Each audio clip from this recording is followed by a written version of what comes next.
Yo, what's up guys? Andy from TapLab here, and today we're going to talk about why you shouldn't store your Bitcoin on Cash App. So as you can see, I have a $0 balance on Cash App now. I've moved all of my Bitcoin off of Cash App after they kind of banned me or terminated my account. If you want to move your Bitcoin off of Cash App, there will be a little send arrow. I also have tutorials on my channel. But basically Cash App is what we call a custodial wallet.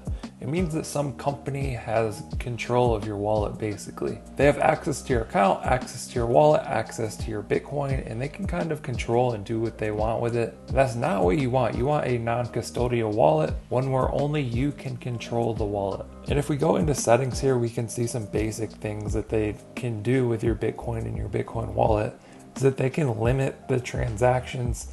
They can limit the withdrawals. You can see you can only withdraw a certain amount per day or per week here. So if you have like $10,000 on here, if there's an issue, you're not going to be able to get your Bitcoin off of Cash App, unfortunately. Or if something happens where you have an opportunity, you need to withdraw your Bitcoin right away, you're not going to be able to do that. Another big thing, they can close your account for any reason like they did with mine, and they don't really have to communicate why. So that's just not a position that I want to be in. Probably not a position that you guys want to be in. So I think it's better to just get a wallet. And then we can use any of these apps or websites or companies to buy Bitcoin, use them as a tool, and then send them to our wallet that we actually control. That's the best way to do it that I've found. I think that's what everybody should practice because these companies just can't be trusted. They keep messing up.